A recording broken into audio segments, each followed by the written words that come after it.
Good afternoon and welcome to this afternoon's event, Environmental Justice Matters in Los Angeles. I'm Alice Ruffle. In addition to my work at California Interfaith Power and Light, I am a member of the Immaculate Heart community, an intentional faith community that focuses on spiritual development and social action. I'm a co-chair of our community's Environmental Commission. Today's event is sponsored by the Immaculate Heart Community Commissions on Environment and on Anti-Racism as a Spiritual Transformation. I now welcome Juliette Spawn Toomey, another member of the IH community, who will tell us a little bit about the Commission on Anti-Racism and start us off with a prayer. Juliette. Thank you. So it's nice to see everybody, and a special welcome to Naelli and Monica. So good to see you two, and it's wonderful that you're here, Catherine, too. And Beth Marcus, turn on your camera if you're comfortable, but not wanting to pressure. So just to remind, I think most everybody knows that our Commission on Anti-Racism as Spiritual Transformation is the newest commission from the community, and it bubbled up from the grassroots in response to Black Lives Matter and all that has happening in the last couple of years. And one of the things we've really wanted to do, and I'm really grateful for, is to look at those intersections where one commission intersects with the work of another commission. And so Lenore and Alice and I are just really delighted to have worked on this and brought it to you. But we're going to begin with a prayer. Let me share my screen.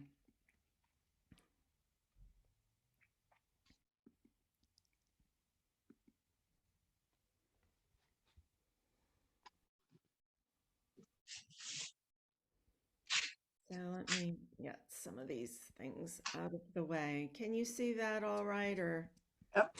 Yeah. All right, good. So this prayer comes to us from Pope Francis, a prayer to care for our common home.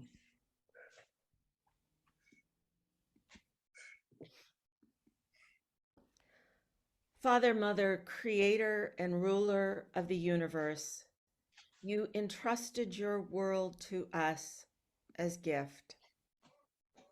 Help us to care for it and all people, that we may live in right relationship with you and with ourselves, and with one another and with creation. Christ our Lord, both divine and human, help us to imitate your love for the human family by recognizing that we are all connected to our brothers and sisters around the world, to those in poverty impacted by environmental devastation, and to future generations. Holy Spirit, giver of wisdom and love, you breathe life in us and guide us. Help us to live according to your vision, stirring to action the hearts of all, individuals and families, communities of faith, and civil and political leaders. Triune God, help us to hear the cry of those in poverty and the cry of the earth, so that we may together care for our common home. And let the people say, Amen. Amen.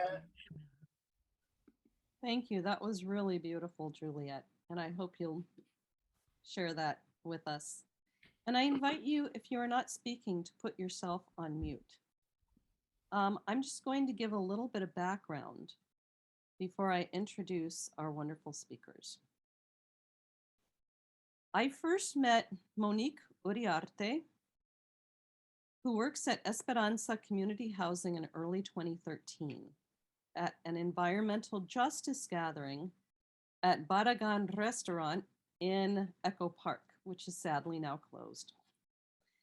She and several colleagues told our group about the Allenco oil and gas drilling site in the University Park area of Los Angeles, which was directly across from her apartment complex. Her daughter Naelli and other residents were experiencing severe and intrusive health symptoms, such as stomach aches, nausea, headaches, malaise, and other things. Monique and her neighbors discovered that there was a drilling site just across the street from them, which was also in close proximity to schools, such as Mount St. Mary's, churches, development centers, and many other residential centers. Monique and Esperanza Community Housing helped to establish Stand LA, Standing Together Against Neighborhood Drilling, Los Angeles, a huge coalition of frontline, equity, environmental, policy, public health, and faith organizations that quickly became active in advocacy for the community. Another very disturbing thing that Monique told us that day in early 2013 was that the property was owned by the Catholic Archdiocese and leased to Allenco as a way of making money. This fact that a religious institution would make money from a business that sickens people is antithetical to the religious principles of caring for the common good, the dignity and worth of every person, and of caring for all of creation. Monique and her daughter have fought for almost a decade for the permanent closure of Allenco. It was closed down temporarily in late 2013, but reasserted its intention for many years to open up again until just recently. Very sadly, Naelli came down with a rare form of cancer linked to the site, is in remission, but has paid a high price physically. We will hear Monique and Naelli's story firsthand in just a few minutes and have an opportunity for question and answer. A few months ago, Naelli Cobo received the Goldman Environmental Justice Prize for her work, for her tireless advocacy to shut down Allenco and for environmental justice in the South LA and all of other sites since she was 9 years of age. I'm going to now show a couple of pictures of Allenco and play a 4-minute video on Naelli and her work. So let me do this real quick. I shall find it.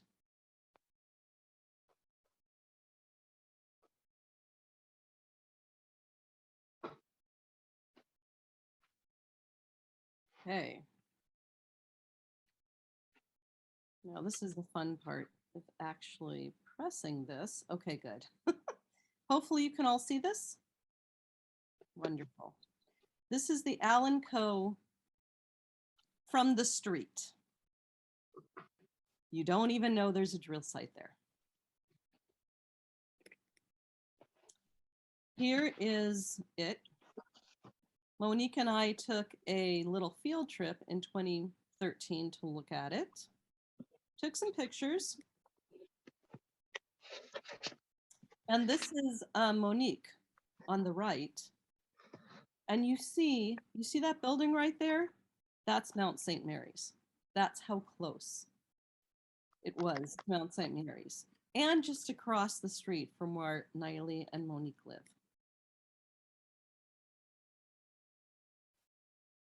So now I'm going to show this really great video highlighting Naelli.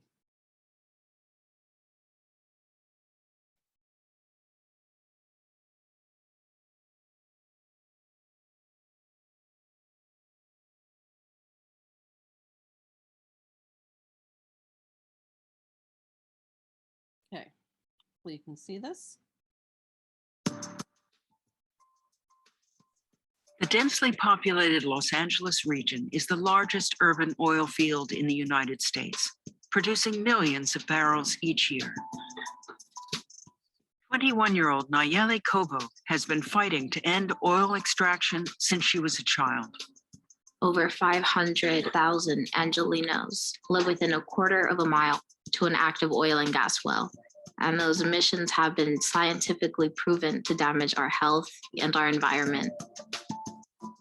In 2004, Naelli's family moved into a South Los Angeles apartment neighboring an oil well operated by Allenco Energy.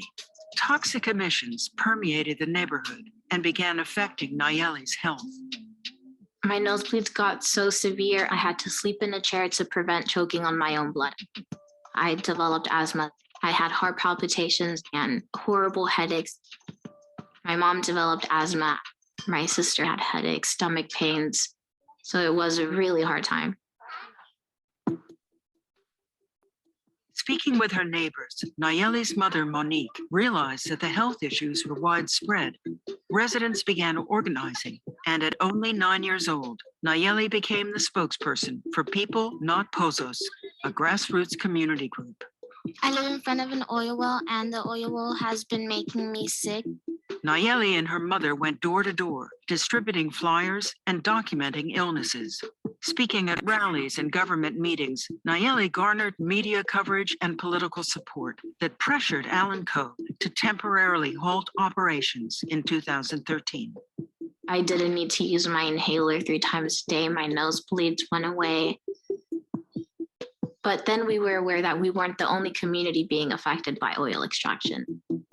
Wanting to address the disproportionate number of oil wells permitted in minority communities, Naelli co-founded the South Central Youth Leadership Coalition. Everyone has the right to breathe clean air no matter. We sued the city of Los Angeles in 2015 for a violation of the California Environmental Quality Act and environmental racism, and we won. Hi, everyone. My name is Naelli Cobo. By the time she graduated high school, Naelli had become a powerful advocate for environmental justice.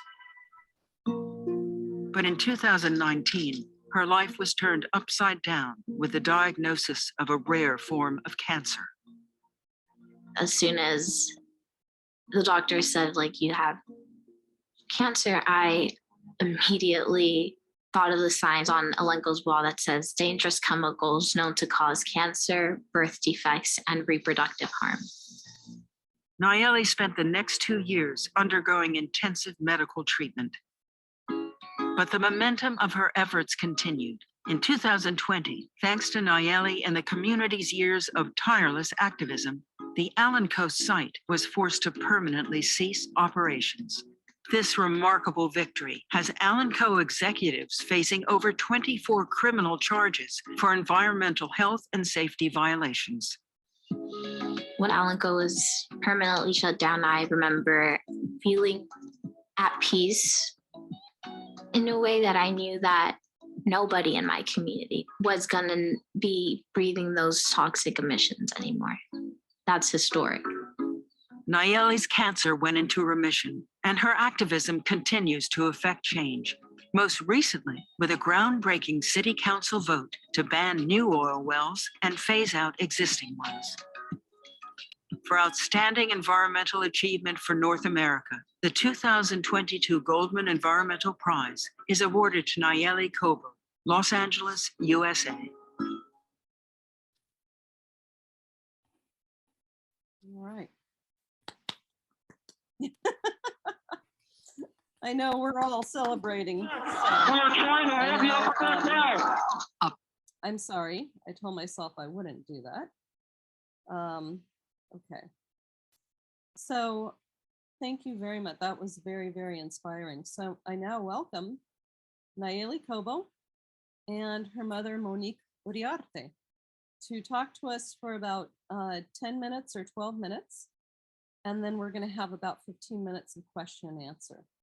So I turn it over to you, Naelli and Monic. Hi, thank you guys so much for having us. It's an honor to be here sharing her story with you all. Yeah, we're excited. Do you want to start? Yes, well, Thank you, Alice. Thank you so much for putting together. Juliet, thank you for all your emails. Thank you, everybody, for being here. And I always start telling them my British accent is really strong. It's as a joke, okay? Just in case you don't understand me, I can try to do my best. And it's so much to share with you guys, but I think the movement start with invisible people from the system, because our community was invisible for politicians, for corporations, and for regulatory agencies. And we demonstrate then David and Goliath, because a lot of people compare us with David and Goliath. And I always told people, as a woman of faith, I'm so proud to be David. I'm so proud. I'm sorry if I get emotional, but I'm so proud to compare that, because I know how the stories end. And we are so happy to say that the little Davids, people of color in South Los Angeles, were able to shut down a monster like the oil industry. And also, we always say that we are fighting, and I always imagine that our battle is like the apocalypse, when the big snake came with one head and Chopping the heads chopping off. a head and bring another one. Like the thing in Hercules where he would chop off the head and then it had 2 heads chopped off. Now it had 4. That. Yeah, because on the beginning, we don't understand the magnitude of this battle. We just want have a clean air for our kids. We just want justice. We just want to open our windows. We didn't have the dimension of the monsters that we are about to fight, because with all my respect, no attacking the faith, we know how big and powerful is the archdiocese. No attacking the faith is a big master on power. The other master is the broken regulatory systems in our neighborhoods. And the other one, the oil industry. And for a lot of people, all our people who are sitting in power, the council members, everybody, they were thinking we are joking to try to do something about it. In my face, people were laughing. People from our community were laughing like, do you believe that you two and a few other monolingual Spanish people are gonna do something about it? But we never lost faith. We know then, and I recall the first time that I went to church and asking for prayer for this campaign. I offered to God this campaign. And even though my pastor told me, sister, you need to be careful. This is not a joke. And I recall mention him, God is with us. If we have God, we don't need anything else. We have to wish the other side good luck. And I don't want to sound egocentric, because it's not that. I never lost faith. And we are speaking about 10 plus years fighting, back and forth, back and forth. When you fight for justice, when you fight with love, with respect, when you fight for the better common for everybody, wonderful change happens. And was not easy, but not impossible. And we want to share other communities, then one people can start changes. A lot of times we waiting for somebody to come and solve our problems, and it's not a solution. You have the power. You know the problem. Let's look for solution. It's only one problem, so many solutions. And also, we demonstrate then, don't underestimate low-income people, poor people, immigrants people, when it's to defend our families, we are guerreras. I don't know how to say in English. Warriors. Yeah, and I clearly remember when I first met Alice was on Barragan's restaurant, and she was on shock when I mentioned about the archdiocese. And she came to Allenco, and we have a tour. And I don't know if it was when I was kicked out from the facility. Yes. And because I was knocking every single door. Who wants to help us? Who wants to join us? Because we were desperate.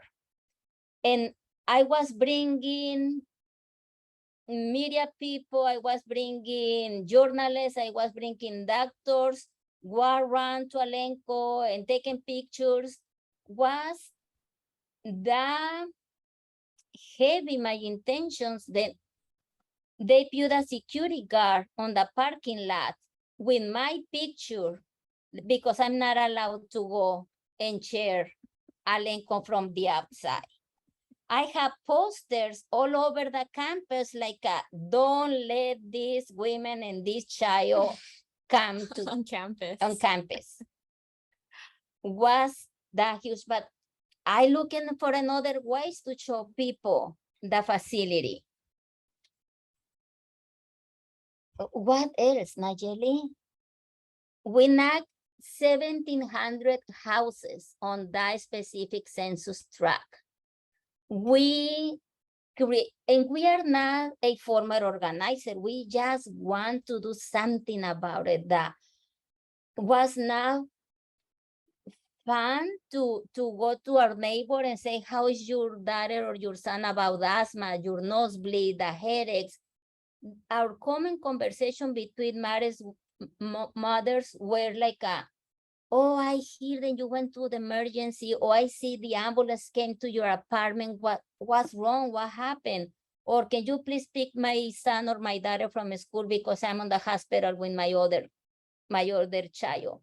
That was the common conversation in our community, and that's not a healthy community. We need to face the music, and we did. Nobody stopped us, even though they were crazy for a lot of people, even though we never are gonna do something. I think we demonstrate and we shut down a lot of mouth. That's correct. After we are able to shut down Allenco. And was our community, our people. We don't hire a lawyer because we don't have money. We don't hire an former or professional Forensics. organizer because we don't have money. We, the community, we organize ourselves. When the fumes of Allenco were so strong, we call AQMD and say, look, something is happening. 9 different households needs to call South Coast AQMD to send an inspector 2 or 3 hours after to check the others. We start, okay, Naelli, go and knock on the apartment 1 or 2, 3 or 4 to make sure 9 people call on 1 hour gap. They can send an inspector. we organized after collecting the numbers, and was a really grassroots campaign. It was up to us to become the expert. It was, okay, let's take this air sample and take it to the lab to see what sort of chemicals are being released. But then when we got to the lab and they would ask us like these crazy names of tests, we were like, I don't know, just test the air. Like then we had to learn about all the 30 million types of air testing samples and say, okay, let's test for benzene and hydrogen sulfide. It was up to us to say, okay, the oil well, Allenco, is not fracking, but they're acidizing. What even is acidizing? Okay, let's look that up. And I remember I was 9 when I started my activism, so I felt like I was living like a Hannah Montana double life. I felt like at school I was a normal girl. I would just focus on raising my hand, not getting called on, not saying the wrong answer. And then at home, it was, okay, I have to read acidizing and I have to know this definition like the back of my hand for my community. I have to know how these chemicals are being released into the air and how they affect our bodies for my community. But what I really wanted to be doing was play with Barbies or watch Disney Channel. But I had to make that decision at a young age of my community is suffering. I have the ability to do something by just sharing my story, by sharing what my body goes through on a day-to-day basis. And it was a lot for me to learn that there's power in just storytelling. I remember when my mom asked me, I was like, no, like I'm 9, who's gonna listen to me? You know, like I don't know the fancy terms. I've never spoken in public before, but that's what made it 10 times more powerful. That a little girl walked up to the room full of older people and was saying, I want to be heard. I want to be able to open my window at home. Going up in those spaces and seeing all the suit and ties when I was in my school uniform was really shocking and definitely stays with you. But now to see the world of youth standing up with youth activism and youth development, and I mean, I step into these rooms and now, and it's no longer just a room of suit and ties and older people. It's school uniforms and crop tops and high top Converse, and it's youth taking over as well. And I think that's so amazing because oftentimes our elected officials will make changes for future generations without consulting us. And we're the ones that live with those consequences. We're the ones inheriting this planet. We're the ones that now have to live with Roe v. Wade being overturned. We're the ones that have to live with EPA no longer having ability to control climate change, not the people that are in these positions of power. And that's one of the reasons I co-founded the South Central Youth Leadership Coalition and why we sued the city of LA for environmental racism. It was us demanding a livable future and us demanding our voices be heard. Naelli, can you, this is really inspiring. Thank you so much.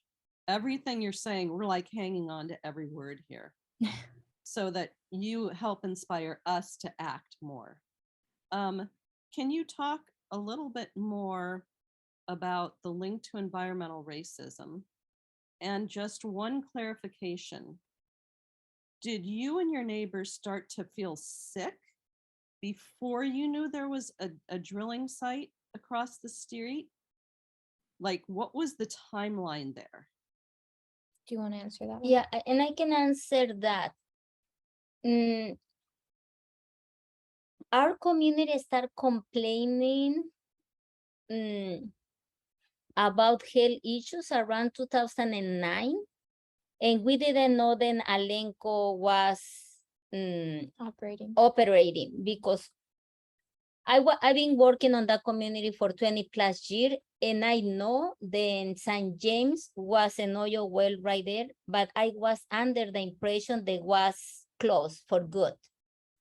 We didn't know, nobody informed to the community, was not a community meeting, was not a town hall meeting when Allenco reopened again. Not from the city, not from the church, not from Allenco.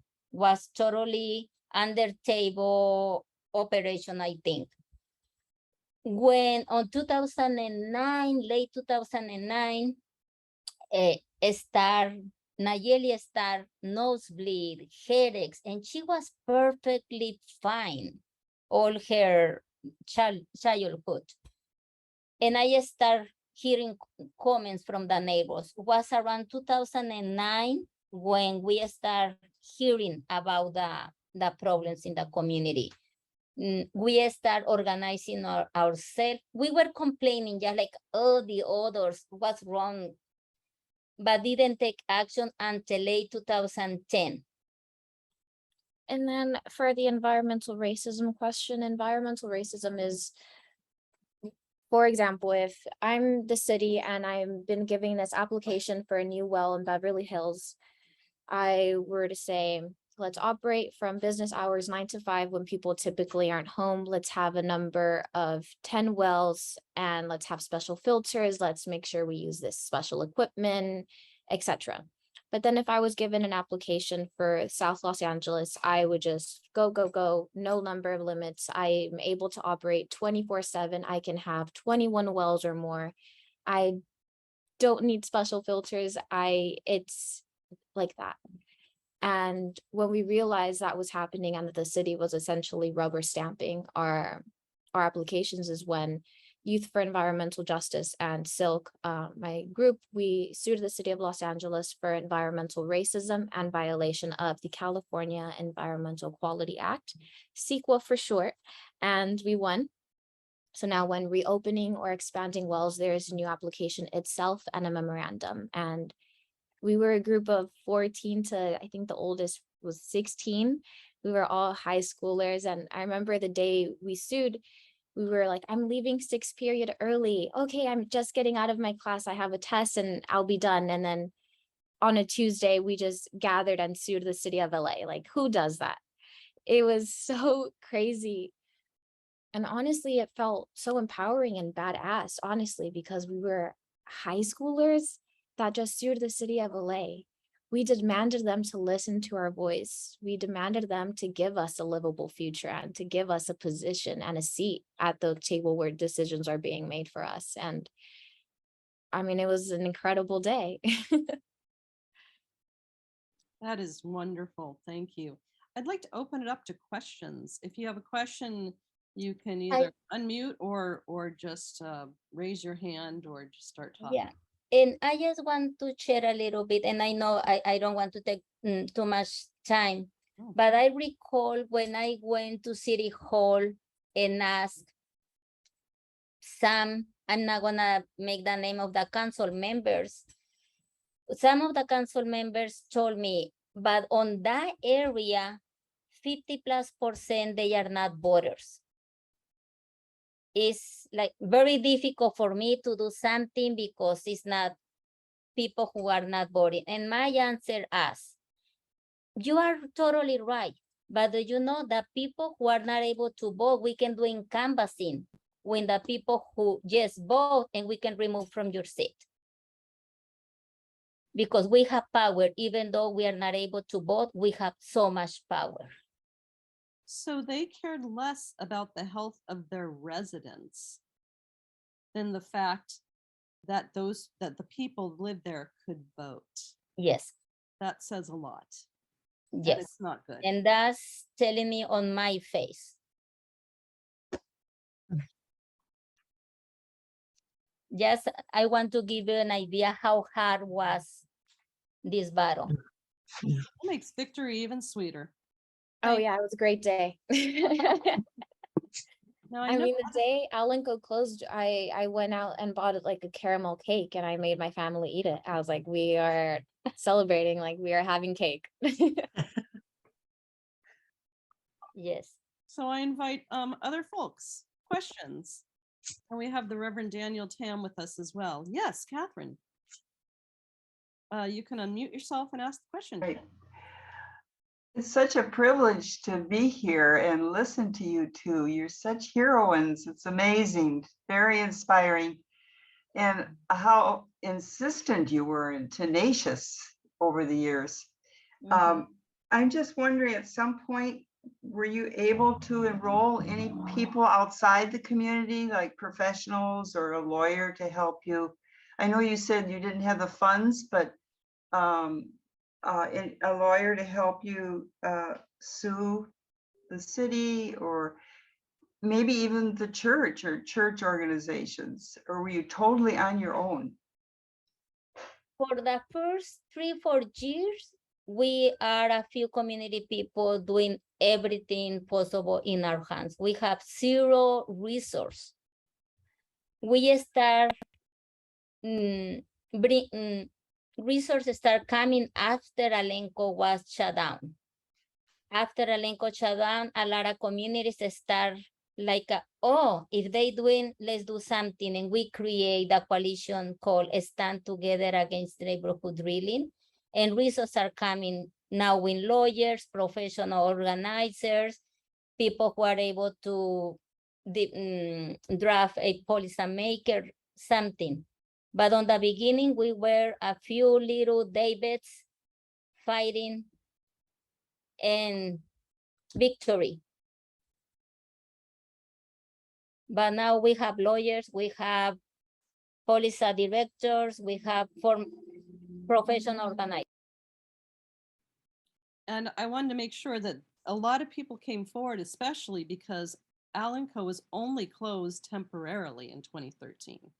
And for 7 years, they publicly said, oh, we're going to reopen here, we're going to reopen here, we're going to reopen here. So people had to fight, you know, Stand LA came together as support to Esperanza and the other community members to say, you're never reopening again. So Yeah. that's great. Rosa. Hi, I'm so happy to hear about this and all the work that you did. And, you know, I first of all, I want to apologize that you, so young and with the resources that you did not have, had to do all of this, because the organizations like the Air Quality Board, the Archdiocese, the City Council, who are supposed to be protecting children and the communities, failed to do that and instead valued money and votes and power over taking care of you. And also that, you know, it seems like the environmental racism that goes on in our neighborhoods where there are people of color, and I live in East Los Angeles, so I know how rotten the AQMD is when it comes to trying to get them to do anything. That unless you're living in those communities, it's like nobody knows. Nobody knows. There's no movement, you know, and a story of success is a feel-good story, but nonetheless, there's more communities that so many of us don't know about because we don't live there and we don't drive through there and we don't do like what Alice did, go to Barragans and sit down and talk to people who live there. And my question is, what would you say to groups of people that don't live in our communities that they could do to actually help before it becomes a news article or something public, or this group of people won, isn't that wonderful, kind of a news article? What can people who don't live there do to find out and to do something to help? I think visiting our communities is the first step. I mean, I can't remember the last time I had someone just go visit my old home just to visit. It was, hey, Naya, you live right next to the Staples Center. Can I go to your house and walk from there? And it's like, okay. It's educating yourselves on the issues and communities that you want to be more involved in. It's showing up. I mean, activism is far more than just tweeting or, you know, posting something on Instagram. It's taking the streets. It's having uncomfortable conversations. It's talking to people on the opposite side so you find middle ground and create change and policy changes. But yeah, I think showing up and listening to our community, listening to our stories is one of the first and most important steps, because like my mom said, at the end of the day, We know our communities, we know our bodies, we know our lives. What we don't want is a savior of someone who's never set foot in our community to say, I know exactly how to shut down this oil well, hand it over, without knowing our community, without knowing what the oil well has been affecting us and how it's not only stolen our childhood, but stolen our future. And I think listening and showing up would be the first step. Thank you. And we have time for another yes, we have, and Reverend Chase just entered. Hi, Reverend Chase. He's Good the afternoon. next speaker. And I wanted to say, Reverend Daniel Tam and Reverend where'd she just go? Huh, she just gamble anyway.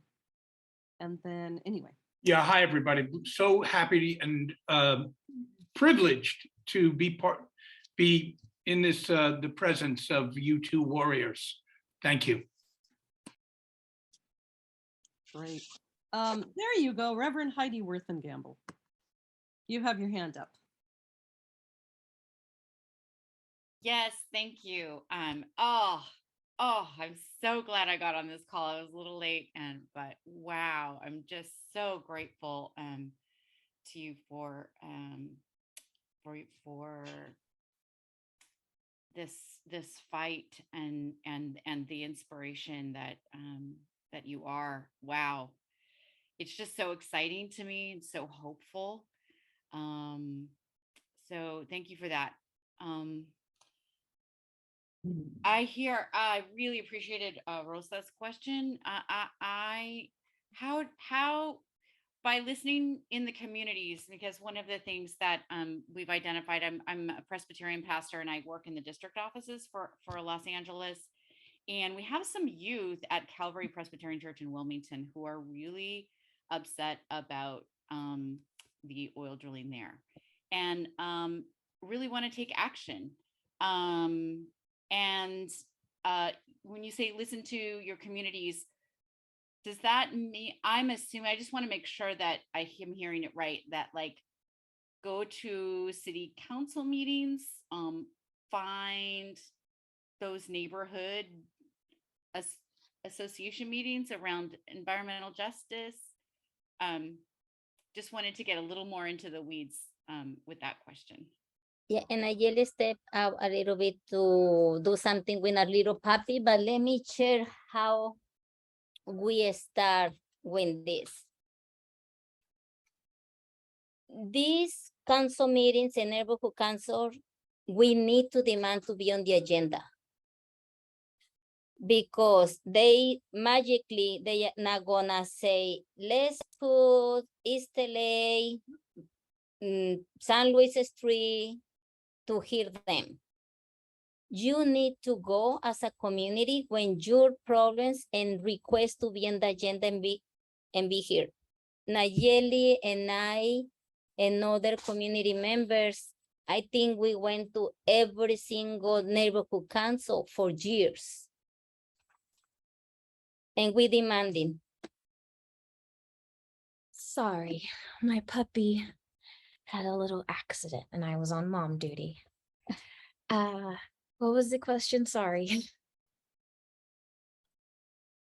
Well, I have a group of youth at a Presbyterian church in Wilmington who are really upset about the environment, the oil drilling there in Wilmington, and want to do something about it.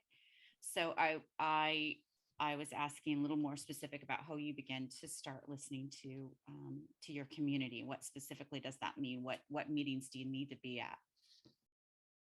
I And think, who should you be talking to, I guess? Sorry.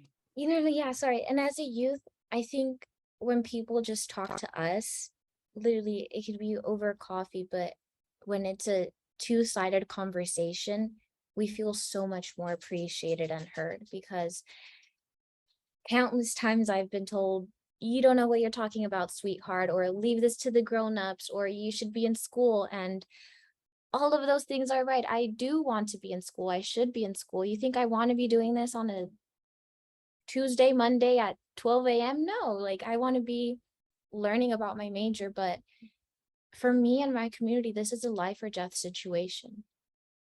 And it's a no-brainer for me to show up to this meeting or to show up to this conference instead of attending my 2 p.m. math class, because this is going to benefit my community. This could save a life in my community. And when people finally started sort of listening to me and talking to me, and it was no longer, okay, well, maybe your house smells like gas because you left your stove on when you were cooking, sweetheart. Like, no, that's not it. It's, okay, you as a youth that's going to inherit this future. Yeah, you don't have a college degree, you don't even have a high school one, but you know what your bodies go through. You know what it's like to live in these communities. You know what it's like to wake up at 2 a.m. because the refinery next door is spewing emissions and it's so loud drilling that it woke you up. We get that, and so many other people don't. And that's what humanizes this situation. That's what we get to walk away with. And when people see us as humans and not just a dumb little kid or some annoying teenager that's in the way trying to start a ruckus, but as someone who has a life, as someone who wants to be a mom one day, as someone who finished her first year of college, all these make me who I am, and I deserve to be able to open a window where I live. And the fact that that's being denied, not only to me, but to so many thousands of Angelenos, millions of Angelenos, is something that we have to do. That is fantastic. We are going to have to go on. We'll take Juliet's call if Reverend Lewis can stay on a few more minutes. But we'll introduce Reverend Lewis in a moment. But no doubt, you have saved lives, and you have saved the livelihoods of many people by making sure that Allenco is permanently closed down. We'll take one more question and then go on to Murphy Drill Site. Juliet. Well, I'm just so grateful to the two of you. What an incredible presentation. And, you know, what two wonderful, courageous and creative women. It's just so amazing. And, you know, to listen to you and to hear about, I mean, there's a bunch of teachers on this screen here, and to learn how you learned on your own how to do all this. I mean, oh my goodness, you are going to go so far, my dear. And I just hope you bring along those 4 or 5 others, you know, that started with you. But you articulated something that I don't know. I've not ever kind of heard of this kind of link to the whole climate issue. Is, you know, you said, you politicians, you adults, your job is to protect children, and you are failing at that. And I think that's a really wonderful, powerful handle that we need to grab and promote out there. It's another way of looking at this issue. We are failing our children. We are not protecting our children. So thank you for that. I think that's really powerful. And oh my God, I'm just so grateful for the two of you. You're Thank so you. sweet. Thank you. Thank you. So thank you so much. Thank you. You are more than welcome to stay on. If you have to hop off, we understand. But thank you. And we look forward to staying in touch with you, because we want to continue our advocacy and get Perfect. on board with what you're doing as well. When you have time, Alice, send Naelli's video to the Pope, because Naelli sent a video to the Pope when she was 11, 12. That's right. Can you send us the link to that? Because I couldn't find it. Yeah, We'd absolutely. all love to see it. Yes. Okay. Thank you, Monique. Thank Thank you, Naelli. Nice to see you, Okay. everybody. Thank Bye. you. Bye. Bye. So we're now going to the issue of the Murphy Drill Site. This site is located in the West Adams district of Los Angeles, a site, again, surrounded by homes, multifamily dwellings, schools, healthcare centers, and houses of worship. The Los Angeles Faith and Ecology Network learned of this site a year ago by Reverend Louis Chase, the environmental justice minister at Holman United Methodist Church, located roughly 8 blocks from Murphy Drill Site. Sadly, there are reports of the same type of health effects as was experienced by the residents and nearby people of Allenco. And surprisingly, this site's property is also owned by the LA Archdiocese and is leased to the owner, Freeport McMoran Incorporated, which is a global mining company linked to human rights abuses and environmental degradation in several parts of the world. The community, led again by Stand LA, Redeemer Partnerships, and Holman United Methodist Church, are continually advocating for its closure. They are also continually on edge about projects including acidification, which uses a huge amount of toxic chemicals and water to increase the yield of a well, and which is especially pernicious to health and possible damage to underground water supplies. I'm going to show a few pictures and then hand it over to Reverend Louis Chase. So let me get this again. So you're going to see a little bit of an idea. Okay. This is my screen. I'm going to show the slides. Okay. So this is Murphy Drill Site. Took a few pictures. This is a tweet from Richard Parks of Redeemer Partnership. In February, they did an early morning acidification project. Trucks came in. Here is a protest by the local community. Like, they call people at like 5 a.m. in the morning and say, get in front of Allenco because there's a planned acidification project. They got these people up very early on a Friday, but Allenco did kind of a trick thing. They actually didn't do the acidification project that day. They did it the next day. So here is the wonderful Reverend Louis Chase, who is an inspiration to us all. And I'll send a link to a wonderful seven-minute inspiring video that he made. But this is a quote on when LA City Council voted to end oil extraction.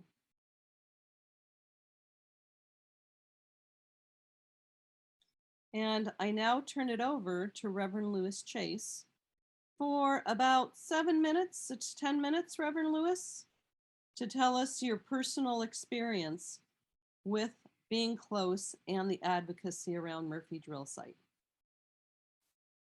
Good afternoon, everyone. I'm to some degree a newcomer to this very specific work with Stand LA, working on the closure of oil wells in LA City and LA County. And I'm sure that you're all aware that both the city and the county has passed ordinances for the closure of oil wells. The Murphy drill site is not that far away from the Holman United Methodist Church. It is let's call it one of those ancient Black neighborhoods, the Adams corridor. There are schools, there are senior citizens facilities, preschool, playgroups. There is even a rehabilitation center at the corner of Adams and Western Avenue. And all this is simply within close proximity to the Murphy drill site. I'm glad that there was that showing of our presence outside of the Murphy drill site, And that activity took place about 4 o'clock in the morning.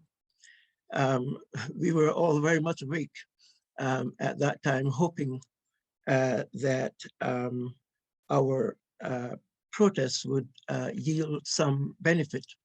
But as was indicated, they came the following day. The Los Angeles Office of Zoning Administration is currently deciding whether to extend health and safety protections to our South LA community that it gave to wealthier, whiter West LA neighborhoods decades ago. Specifically, 100 plus residents, local churches, community-based organizations, neighborhood councils, and Council Member Herb Weston have called on the city to enclose the oil drill site. Also require electric workover rigs instead of diesel, and also prohibit the burning of methane gas on the site. The burning of methane gas is a menace, and as you all know, inhaling methane gas does not help the human body. Several notices of violations and fines have been directed at the owners of the drill site. And in fact, they have, as it were, ignored most of what we have suggested and most of what has been, most of what we have been protesting about. For example, notice of violations were issued for the illegal use of 5 21,000-gallon frac tanks within 1,000 feet of a school, methane gas leaks at twice the explosive level, worker safety fines, and a vehicle that repeatedly transported and deployed radioactive isotopes at the drill site, which the CHP determined had not been legal for roadway use for more than 12 years. Some research has been undertaken by USC, and the research paper studied the lung health of nearly 1,000 residents living within 1,000 meters of the Murphy and Allenco drill sites. The results found a substantial reduction in lung capacity and lung health for nearby residents equivalent in magnitude to the losses found in people regularly exposed to second-hand cigarette smoke. So the Murphy drill site remains a menace within our neighborhood. And up to, I would say 2 weeks ago, these large rigs have been entering the facility and continue to create a toxic environment for people living in South Los Angeles. Perhaps you might have some questions.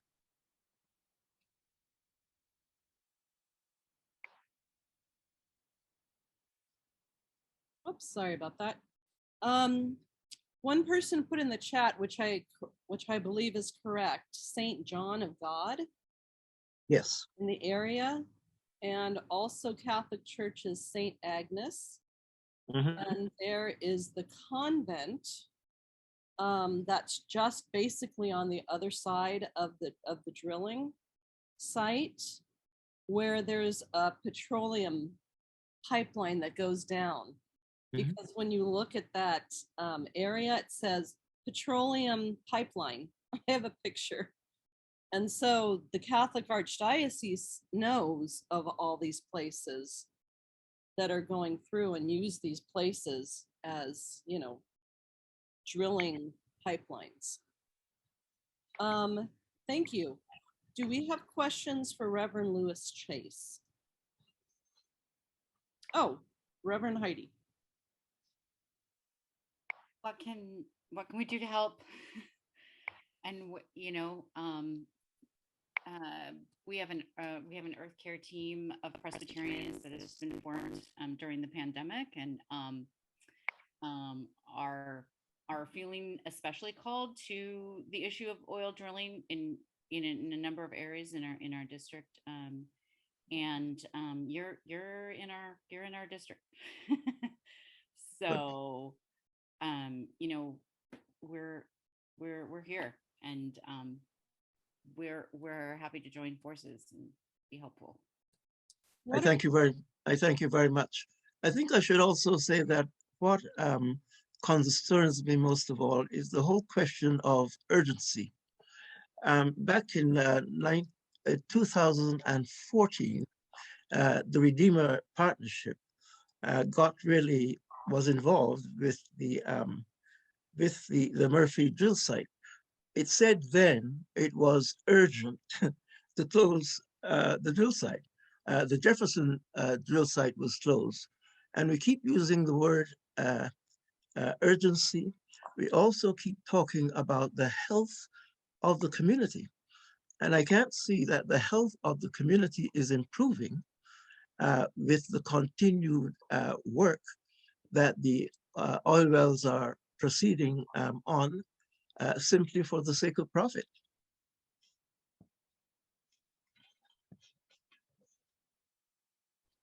Okay, I saw Juliet, and then Rosa, and then Sherry. Juliet. Well, I think it's really amazing that St. John of God is there. So we have about 6 IHMs who live there. It's a community of, I don't know how many dozens of retired nuns and priests there.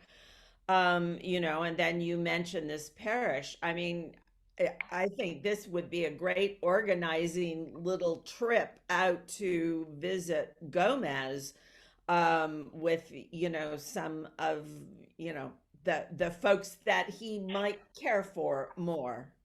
You know, but surely we should be there with you on this. Rosa. Amen, Juliet. Rosa. I already spoke before, so I know Sherry didn't get a chance last time, so Sherry could go, and then I'll go. Thank you, my dear. You don't need to do that. I just, so help me understand how that decision of the city council relates to the action at the Murphy site. Does it relate, or is it something different? I'm not catching that.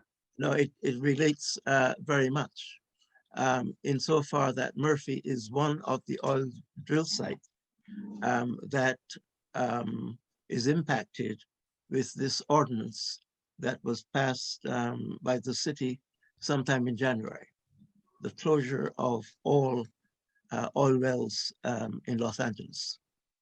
So that, are you anticipating that that's going to happen, or is it the sense that it needs to happen now, not 10 years from now?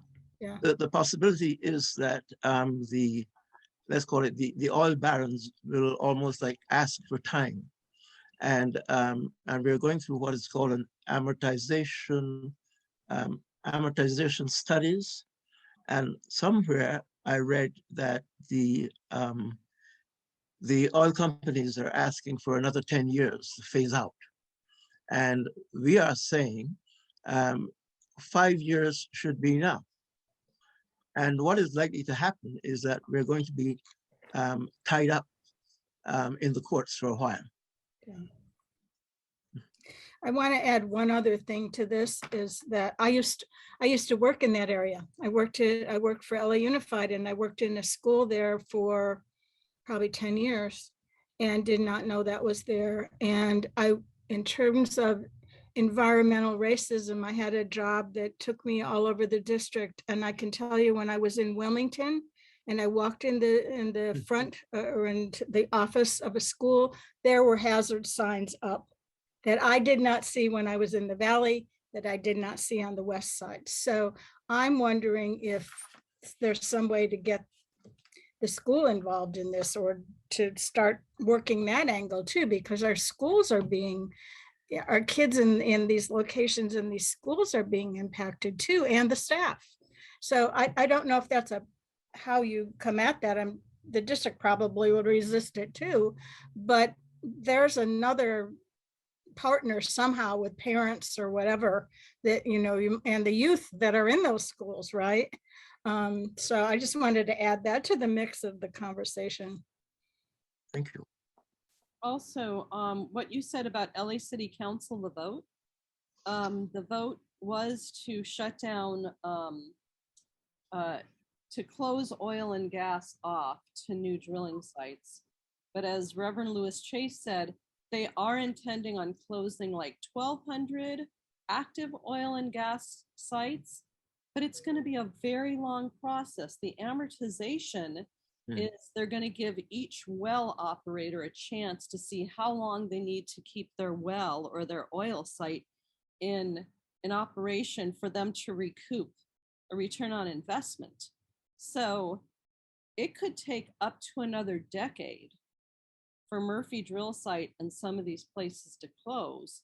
And the people don't have a decade of further health loss and possible premature death and cancer. So yeah, so Rosa, please. Thank you. And I've been saying lately to our community and other groups that I'm with, time is a privilege for some people. And some of us do not have the privilege of time to be waiting and waiting. Reverend Chase, thank you very much. And thank you for your work. Recently, this past year, I think it was just a few months ago, something came up in the news and it has me so concerned. It's like, it brought to my attention anyway, that not only are we dealing with city council, politicians, churches like the Archdiocese, organizations like the AQMD, but also the justice system. Because Flint, the verdict came out this year against the mayor, I believe, and other people there for culpability concerning what happened at Flint, and they were found innocent. And I'm thinking, down the line, is this what's going to happen once the 10 years plus goes off and the city council and everyone else is told, well, here are all the bodies now because we were waiting. I mean, is our justice system, how do we even start to address that one? I don't know. It's also egregious, but we will continue our protests. And you have very good, all of you that are working on the Murphy drill site know all of the city council members, they've been working. Can you also tell us, Reverend Chase, what is the relationship between your coalition, which I would include the faith community and us? What is the relationship between like Stand LA and the Archdiocese? Have you been able to meet with the Archbishop? Because you've requested many, many times, many letters. What is the relationship? Is it open? I think it's probably best to say that there is no relationship. I was told, and to put it nicely, that there is not a favorable relationship with the Archbishop on issues of the environment, and that he it appears as if he cares very little about our work. What appears to be important to him is simply to receive the royalties that are accrued as a result of the Murphy drill site. Well, I look for and show the picture of and the link to the letter to the Archbishop that several organizations have, and some of you may have signed on to, but I want to make sure we get a lot more because we're closing it on Monday. Are there more questions for Reverend Chase? Juliet. Yeah, I mean, the LA Archdiocese must have a social justice division.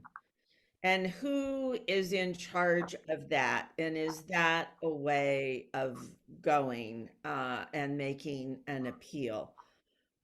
Have you, anybody met them or talked to them? I mean, our little diocese up here has a strong social justice commission. The name of the person slips me, and Alice, you might know that person better than I do. Yes. He's an absolutely remarkable person and on justice issues, and has worked in that capacity, I think, for at least over 20 years. And but on this issue, I don't think that we have been able to make much headway. There has historically been a Justice and Peace Commission at the Archdiocese. In 2011, 2012, when Archbishop Gomez came, the Justice and Peace Commission morphed into the Life Justice and Peace Commission, and then started focusing mainly on the abortion and euthanasia issues, which are very important. But it really put an end to other social justice issues. And we did have an environmental sustainability commission in the Archdiocese that was started in 2010 and blessed in 5 masses in the 5 regions by the 5 bishops, and they were celebrations of creation. That was active for about a year and a half, at which point received very, very little support. So for the last 10 years, it has really gone from a support for creation care and all of life, from womb to tomb, to the main issues of abortion and euthanasia, which are important. But it has pretty much shut the door. I see a lot of you are like, the Immaculate Heart community especially has to really respond to this in concert with our other partners, Stand LA and Presbyterian Church of Reverend Heidi. So we can take a little bit of time to talk about that. Are there any other questions for Reverend Lewis before we go to our action follow-up piece? All right. Thank you so much, Reverend Lewis, and thank you so much for being on LA Faith and Ecology, everything that you do. You're more than welcome to stay. You might have to hop off because he's a reverend. He's probably getting ready for Sunday. Mhm. So thank That's you right. so much. Many blessings. I thank you all. Thank you. All right. Take care. Talk to you soon. Thank you, Reverend Chase. Thank you. To be in touch. I'm going to share the screen that has the letter. And one thing that we can do is, here's the letter to Archbishop Gomez. Some of you have already signed it. After I show it, I'll put the link to it in the chat so you can sign it if you have not already. We have about 150 signers. It's very, we write in the spirit of love and interfaith solidarity. We ask for the closure, or at least the protections afforded wider, wealthier communities. But we would like to really see this closed. So that is the letter. I'm dropping the link in the chat. If you know folks that you can send that to, that would be great. Alice, Yes. maybe you could send the letter to the whole community and urge everybody to sign it. That's point one. The second is our IHMs at St. John of God have health as well as all the other residents. Maybe there could be an organizing effort within St. John of God to get other people who live there to not only sign the letter, but to have a voice and speak to or write to or be in contact with the Archbishop and say, our lives are at risk and we're already vulnerable. There, or can you or somebody try to help organize a movement within St. John of God? Oh, I think that would fall on all of us. I've sent the letter to the entire community.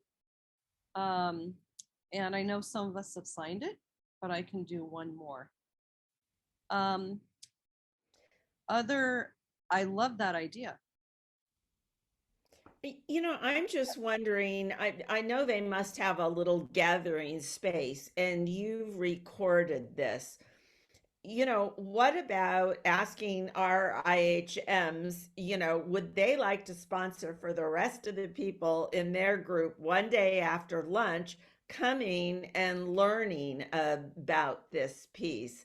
And, one of us could go over there and, just on a big TV screen, show parts of this and have a conversation with them.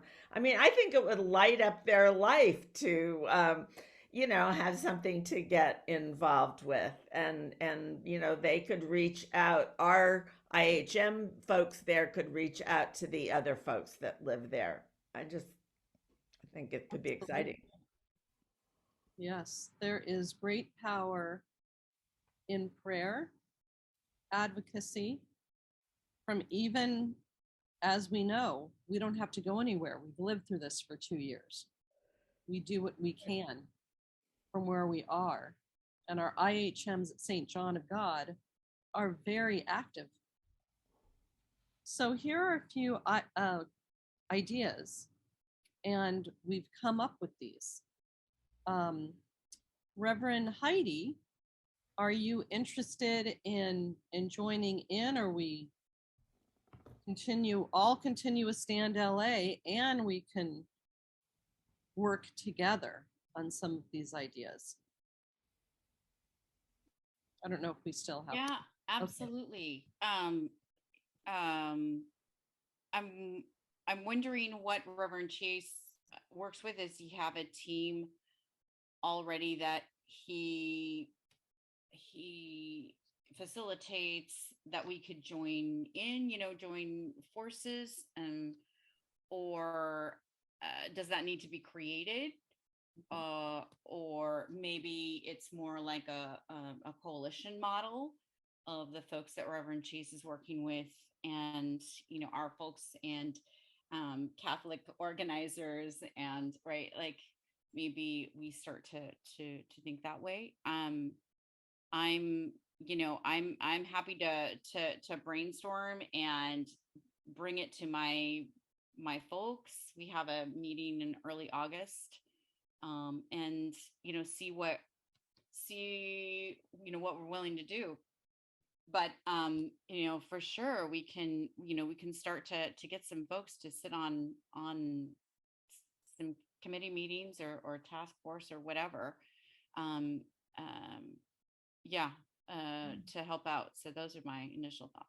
Wonderful. You should start with Standing Together Against Neighborhood Drilling Los Angeles. It's Stand LA. So, and also California Interfaith Power and Light has been part of Stand LA for quite a few years. We could think about how the IHC functions, and can we sign up and put our name with Stand LA. Are any folks on this call interested in having a follow-up discussion in a week or two and start to implement this? And if you are, who are you? And I'll write your name down. And I know so many of you are, God bless you. All of you are so active. So don't feel you have to sign up for another thing, okay? Because we know you are so focused on uplifting the life of the world. But who from here might have, okay, Heidi. Who else? Okay, Juliet, Rosa, and Lenore, I think. Okay, others? Okay, so let me put this down. Heidi, Lenore, Rosa, and Juliet. I love that idea about Daniel Tam also put his name in. Daniel. Thank you, Daniel. Okay. Anyone? Julia, Alice, did you sign the letter individually or as chair of the commission in the name of Immaculate Heart Community? Oh, you know, the one that I showed are, you can put your name and you can put your affiliation. So I believe I signed on as Immaculate Heart Community Environmental Commission, but I can make sure of that. Well, So, that's ID. So to say who we are and the community or congregation we belong to, what I'm referring to is signing Immaculate Heart Community as the signator. You know, we were asking for clergy and people of faith primarily. And then through that, what is your affiliation? We didn't ask for like an organizational sign-on letter. Oh. But that can be a follow-up. Yeah. That can be a follow-up. I think in another month, for example, here's an organizational sign-on letter now. Yeah. I think writing IHM after our names is the identification of person of faith for us.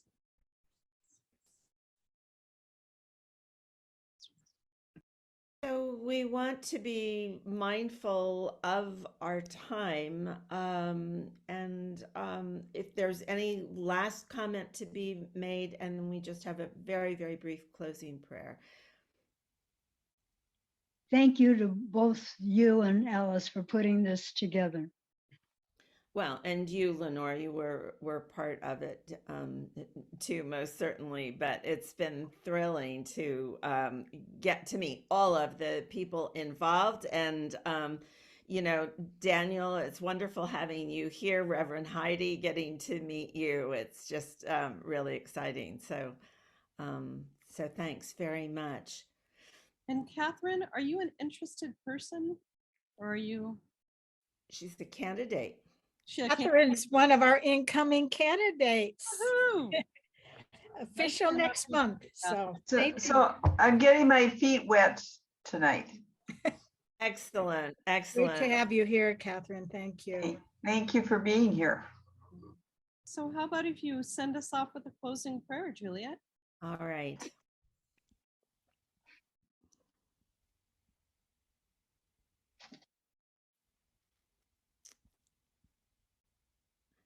Okay, I had it all lined up, of course. All right, I think I can get it back though. Let me just try. There we go. So many of you may recognize this. This is a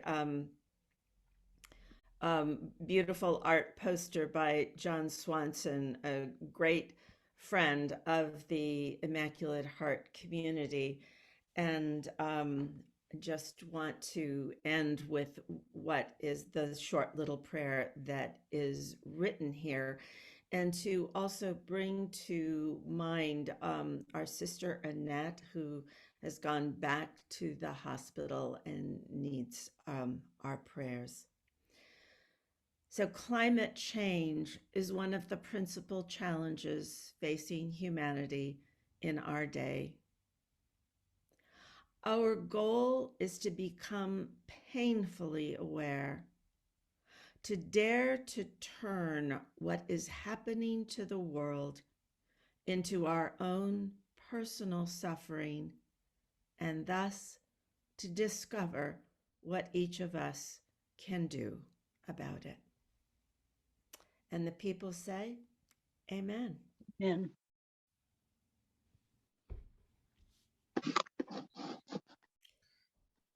Thank you so much. Thank Everyone, you. that was Thank beautiful. you. Thank Amen. you. Yeah. Thank you. Thank you for each of you precious people and everything you Thank you. Juliet, I don't know if you can see this, but behind my desk is this. Aha. Do you recognize that artist? Carita. Yeah. No, No? John August. Oh, is it John? John Okay. August Swanson. Swanson. Okay, I'm sorry, there's a thing on it. Wonderful. It's his vision of the 85th Psalm. Oh, all right. Justice is kissing peace. Oh, wonderful. Truth shall sprout up from the ground.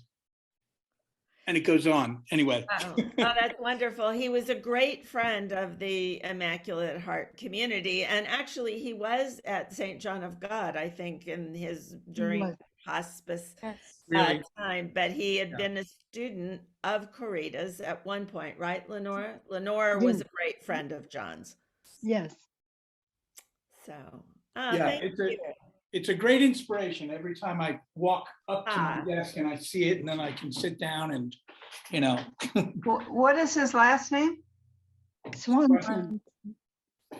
Swanson. John August Swanson. Swanson. Swanson. I'm sorry. That's okay. SWAN. Sorry. Yeah. Thank So, you so much. Juliet, just to, I thank you for organizing this and everybody else who organized it. My feeling about this pretty much from the get-go is that a strong core of Catholics at the center of this coalition, I think, is just essential. You know, it's been as a former Catholic, I just know how I feel like I'm inside the Archbishop's mind. Yeah. You know, about this. And the main people he's going to listen to, if he listens at all, is going to be Catholics. You know, everybody else, God bless you, but you're not my people. But I think, you know, with Catholics really leading this coalition, I think that's there's a good chance of moving him. And there's so much power consolidated in the Archdiocese, and I don't have to tell you any of this. You understand, you know, and and it's I'm sure there's a deep justification that the Archbishop has for why this has to continue. Yeah. I'm sure he feels deeply justified by how many other people are being helped because of the money. you know, and yet not being able to see the forest for the trees. Right. So anyway, thank you for everything that you're doing. Thank you. Thank you, Reverend Daniel. Yeah. Thank you, everyone. God bless you, Reverend. Yeah, that's right. Thank you, Reverend Rosa. Okay, God bless you. All right, bye-bye. Bye, everybody. Bye.